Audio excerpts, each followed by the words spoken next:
Bom dia, pessoal. Hoje a nossa aula de ciências, ela tem que ser gravada, tá? Então, eu tô aqui, mudei até de lugar, tô na cozinha, porque nós vamos falar da água. A água na natureza. Mas por que você veio até aqui, Patu? Tinha que ser na cozinha? Ah, porque eu vou mostrar umas coisinhas pra vocês e aqui na cozinha eu tenho o meu filtro.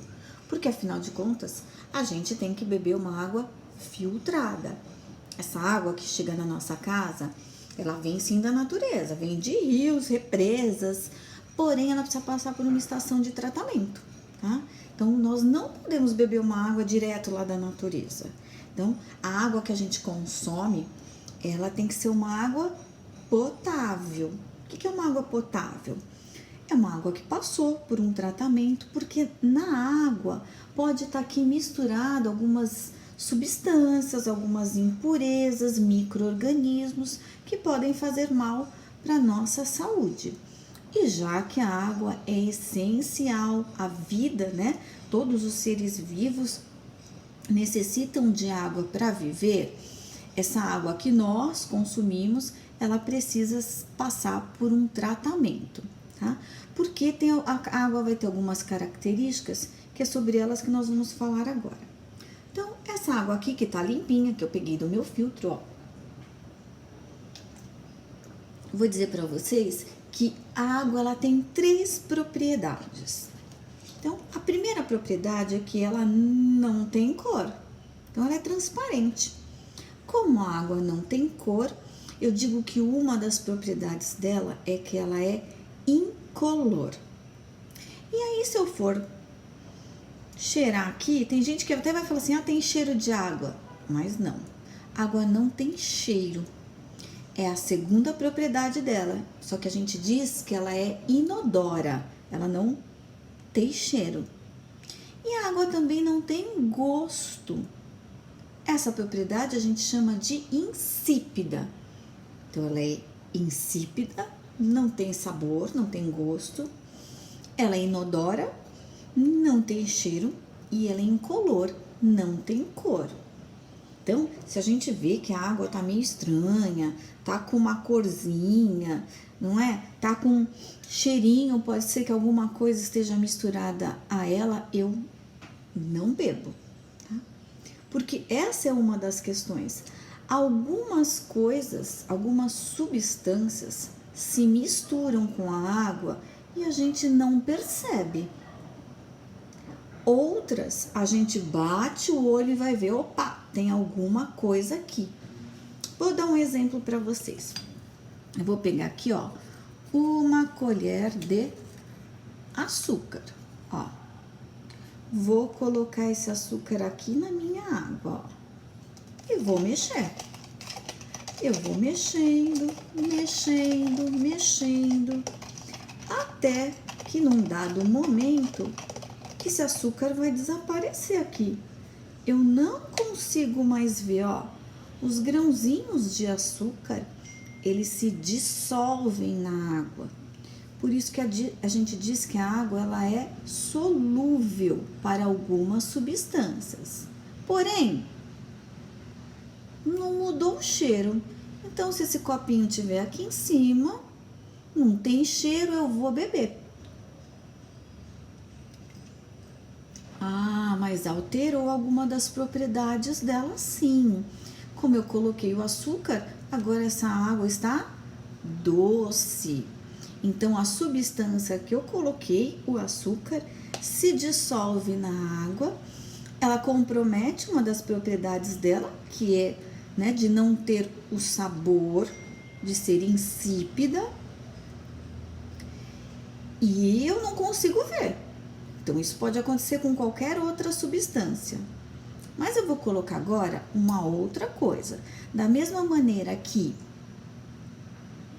o açúcar, ele se dissolve na água, o sal também.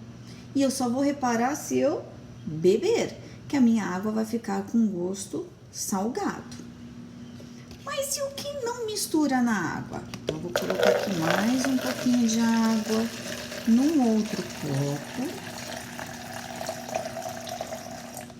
E agora eu vou colocar aqui um pouquinho de óleo.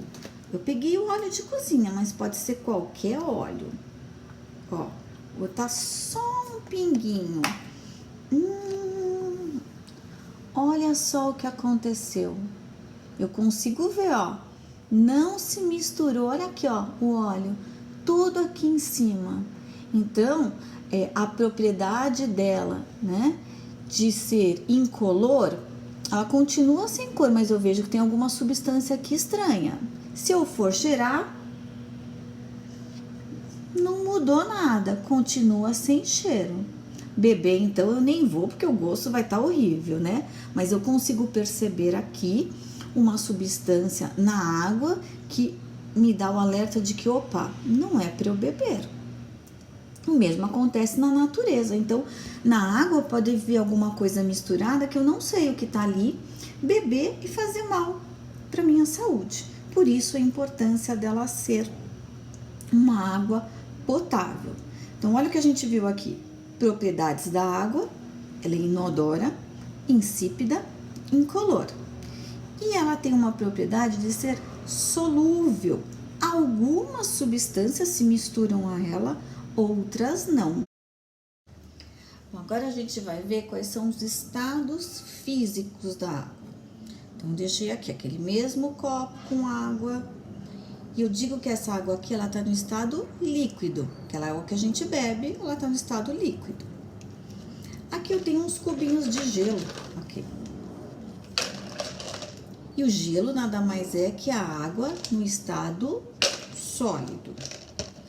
E aí eu tô aqui com uma panela, onde eu tô fervendo um pouquinho de água para mostrar para vocês, aqui ó, a água no estado gasoso. Então, olha aqui, ó. A água, ela tá começando a ferver. E aí, você pode reparar, ó, que vai começar a subir aqui um vapor, ó. Essa água já tá fervendo.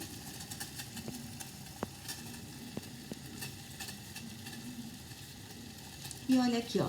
Já dá pra gente ver um pouquinho esse vapor da água subindo aqui, ó. Essa é a água no estado gasoso. Então, mostrei pra vocês a água no estado líquido, no estado sólido ou no estado gasoso. Como é que eu encontro água na natureza nesses três estados?